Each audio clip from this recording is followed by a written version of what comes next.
여러분 안녕하십니까? 사순절 3일째 날입니다. 함께 기도하겠습니다. 생명의 주관자이신 하나님 아버지, 이 땅의 삶이 끝이 아니라 영원한 생명이 있음을 보여주신 예수님을 기억합니다. 오늘도 세상에 살지만 영혼을 사모하고 영혼을 바라보는 하늘 시민권자로 살아가는 저희들이 되게 하여 주시옵소서. 예수님의 이름으로 기도합니다. 아멘. 네, 오늘 우리에게 주시는 하나님의 말씀은 사도행전 1장 11절 말씀입니다.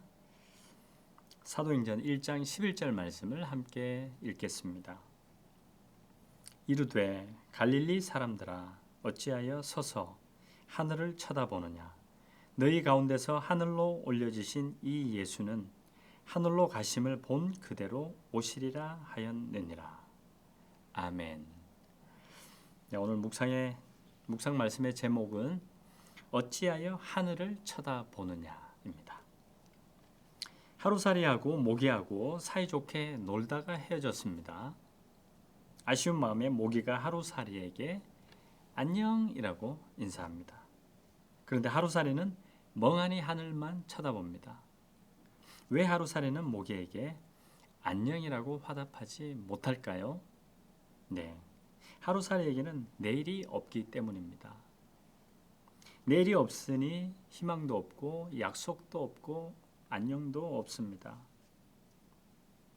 오늘 하루살이도 아닌데 하늘만 쳐다보고 서 있는 사람들이 있습니다. 누구일까요? 예수님의 제자들입니다. 제자들은 예수님을 따르면서 말씀을 듣고 많은 놀라운 일들을 두 눈으로 보았습니다.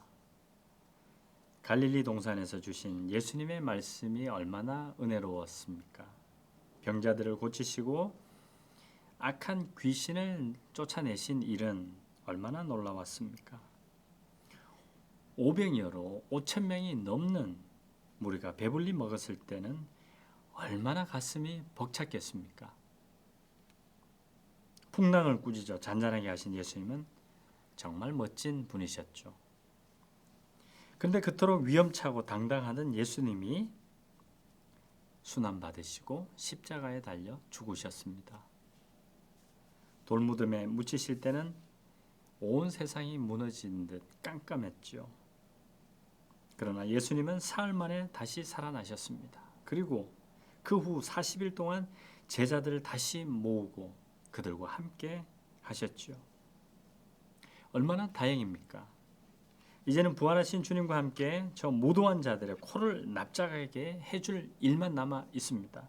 드디어 저 포갑자들을 모조리 몰아내고 다시 하나님 나라를 건설할 때가 이른 것이 아니겠습니까? 주님께서 이스라엘에게 나라를 되찾아 주실 때가 바로 지금입니까? 그래서 제자들이 들뜬 마음으로 여쭈었습니다. 그렇죠? 예수님이 부활하신 지금이 아니면 언제가 그때이겠습니까? 그런데 때나 시기는 아버지께서 아버지의 권한으로 정하신 것이니 너희가 알 바 아니다. 이렇게 예수님께서 대답하십니다. 때는 하나님이 정하심으로 너희들은 때에 집착하며 살지 말아라. 그런 말씀이죠. 우리가 해야 할 일은, 중요한 일은 따로 있다는 것입니다. 예수님은 성령이 내리시면 너희가 땅끝까지 이르러 내 증인이 될 것이다 라고 말씀하시고 하늘로 올라가셨습니다. 예수님이 하늘로 사라지시자 땅에는 제자들만 덩그러니 남았습니다. 그들은 어쩔 줄 모르고 하늘만 쳐다보았습니다. 그때 어찌하여 하늘만 쳐다보면서 서 있느냐? 흰옷 입은 사람들이 바로 천사들이죠. 제자들에게 한 말입니다. 예수님은 다시 오실 텐데 왜 너희들은 하늘만 쳐다보고 있느냐? 라는 말씀입니다. 승천은 끝이 아니고 바로 다시 오실 내일이 있다는 말씀이지요. 그렇습니다. 내일이 있는 한 오늘은 끝이 아님을 알고 우리가 살아가야 되겠지요. 여러분, 오늘 하루도 내일을 바라보면서 소망 가운데 살아가시는 저와 여러분의 삶이 되시기를 간절히 축원합니다. 기도하겠습니다. 하나님 아버지, 우리에게 다시 새 약속을 주시니 감사합니다. 우리가 희망 없는 자들처럼 하늘만 쳐다보지 않게 하소서.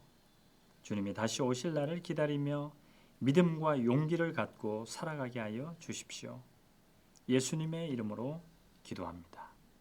아멘.